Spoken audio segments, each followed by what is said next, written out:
Esta es la presentación del instrumento para exploración eléctrica RTMD02, fabricado por ITH. ¿Qué hace el instrumento RTMD02? Tiene las capacidades para mapear estructuras geoeléctricas subsuperficiales, en 1, 2 y 3 dimensiones. Cada una de estas metodologías será posible, adaptando las disposiciones de electrodos sobre la zona prospectada. Ahora demos respuesta a la cuestión de ¿cómo lo hace? El elemento transmisor del sistema, aquí señalado por TX, inyecta una corriente eléctrica en el terreno por medio de los electrodos C1 y C2. En la figura representamos la densidad de flujo de la corriente por las líneas azules. Como consecuencia de este flujo de corriente por el interior de la Tierra se forman superficies equipotenciales, líneas de trazos pardas. El receptor, Rx, conectado a los electrodos P1 y P2, medirá la diferencia de potencial que aparece entre dos de estos potenciales.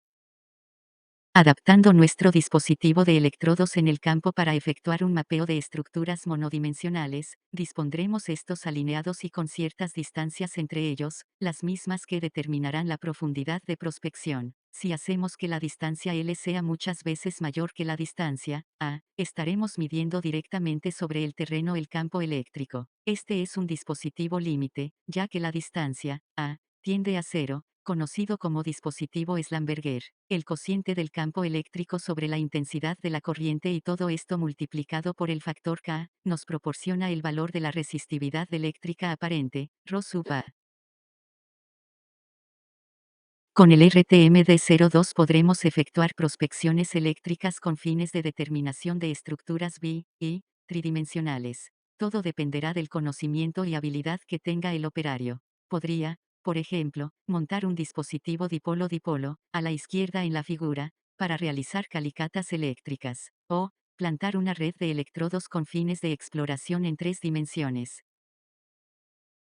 Veamos ahora los componentes del equipo de exploración eléctrica. Está compuesto por dos instrumentos, un transmisor, RTMD02TX y un receptor, RTMD02RX. Entre estos dos elementos existen canales de comunicación vía radio, más concretamente del sistema Wi-Fi, mientras que el canal de control remoto, que los conecta con el teléfono, es a través de Bluetooth. Existe un tercer componente del equipo, pero este es inmaterial, es el software de adquisición de datos y de reducción de ruido. Este es un producto intelectual de creación propia y que es el factor clave para llevar la calidad de los instrumentos a los niveles más altos.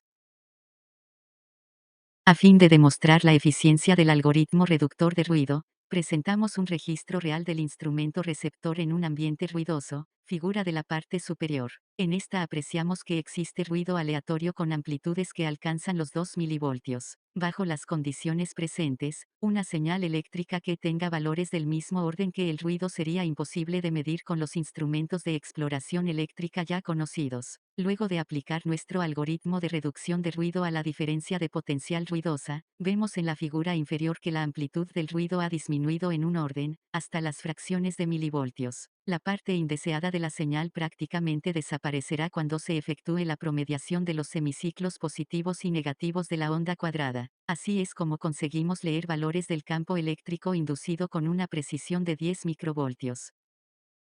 En las figuras también es perceptible cómo el voltaje alcanza su máximo gradualmente, configurando una onda cuadrada suavizada, en tanto que debería ser abrupta. Aquí está presente el fenómeno de la polarización inducida, el mismo que cuantificaremos como la diferencia de fase entre la corriente y el potencial eléctricos. Por otro lado, los niveles base de los semiciclos positivos y negativos de la onda cuadrada serán diversos, gracias a la adición del potencial espontáneo. Este es un parámetro mensurable, y con operaciones adecuadas es separado y retirado de las lecturas de diferencia de potencial. El desarrollo del algoritmo de reducción de ruido nos permite establecer una nueva forma de encarar la medición de resistividades en tierra, llamamos a esta la doctrina de la fuerza mínima necesaria. Al contrario de los equipos de resistividad fabricados hasta hoy, no buscamos incrementar la potencia de las fuentes de energía usadas para crear el campo eléctrico inducido en el medio terráqueo. Más bien aplicamos la mínima potencia posible, y enfatizamos en el tratamiento numérico de los datos para detectar la señal eléctrica útil. Así es como nuestro transmisor tiene una fuente de potencia interna de tan solo 14.8 voltios. Con esta pudimos efectuar sondeos eléctricos con una abertura L de 500 metros. Las características técnicas de nuestro equipo de exploración eléctrica RTMD-02 son presentadas en la diapositiva.